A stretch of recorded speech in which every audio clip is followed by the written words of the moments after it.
Okay, so this is going to be another assessing on an assault bike video, but we're going to talk about this thing a little bit differently than we normally do. So usually we test capacity, performance, how good or not someone is on an assault bike.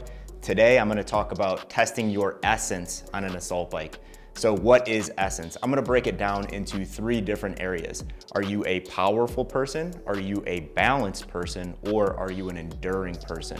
So buckle in, we're gonna talk about the differences between each of those, and we're gonna put tests on top of them so you can understand exactly where you sit.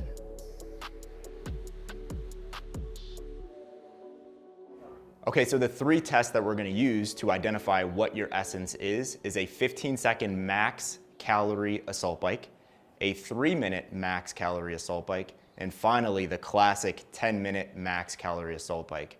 So we're doing all of these tests for max calories, but the thing that we want to identify is what is your average RPM over the period of time. So average RPM for 15 seconds, average RPM for 3 minutes, and average RPM for 10 minutes.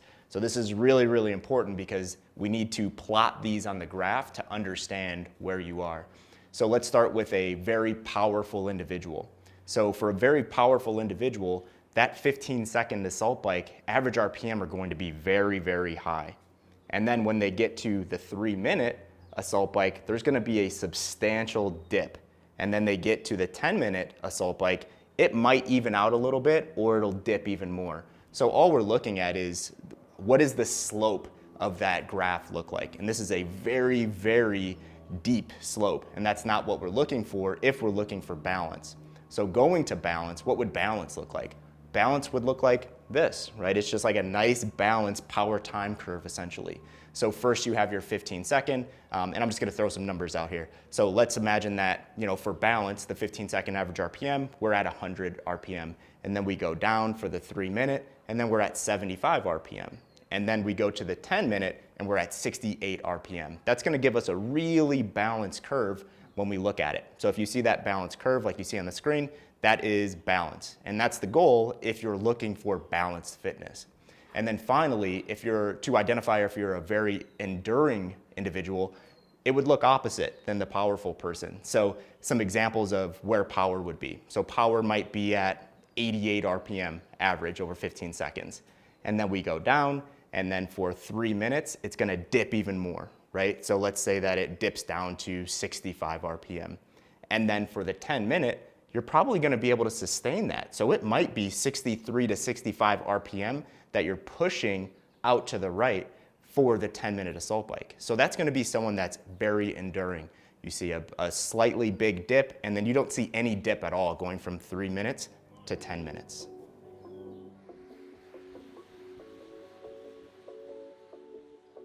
Okay, so after you identify what your essence is, what does this all mean? So we have to look at a couple different things. So I'm gonna use a little bit of a personal anecdote here. So when I take DNA tests and it tells me what my essence is based on my genes, I'm a very enduring person, right? But you look at me and you're like, you don't look like you're a triathlete, right? So that's when we talk about nature versus nurture, right? So nature built me to be a very enduring individual.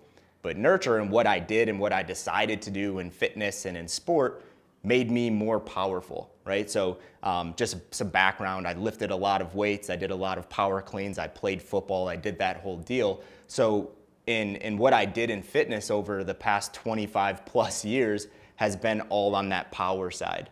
So now over the past 10 years, I've been going back and doing a lot of endurance training. So really understand where you sit right now and why you're there. Are you there because that's what your training looks like on a day-to-day basis? So if you're doing a lot of 1, 2, 3 rep maxes and you're doing a lot of sprints on a track, 200-meter sprints, and you're doing a lot of really quick, short workouts, you're probably going to show as a more powerful person. So just really understand where you're at and how you got there.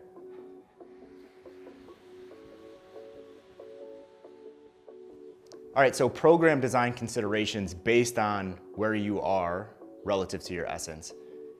If you are a very powerful person and you want to be more enduring, do more long training on the assault bike. Where do you start? How do you do more long training? just get on this thing and just go. So maybe week 1, you're doing a 60-minute piece. Week 2, you're doing a 45-minute piece, and you're just going all the way down to 10 minutes, right? And the goal there is to just sustain. You're not trying to put out a lot of power. You're not trying to knock out a bunch of RPM or anything like that. You're just doing sustainable work on a daily/weekly basis. If you're on the enduring side and you want to be a more powerful person, you need to focus on resistance training. We can't just jump on the assault bike and go really hard every day and expect to get more powerful. We actually have to get stronger. If the goal is to be balanced, have a combination of each. Go long to short in aerobic training. We always say that at OPEX. So with OPEX Sustain, we want to go really long, and we want to progress that into shorter pieces. So long and slow to short and fast. If you're on the balance continuum and that's where you want to sit, still do a combination of both of those things. So it depends on where you sit today and where you want to go, but I think it's really beneficial to understand where you're at essence-wise, because now we can start to remove biases and understand where do we need to increase our fitness, where do we need to lay off if we're a little bit too powerful and that's not what we want to be, or if we're balanced, maybe you're doing the right things today.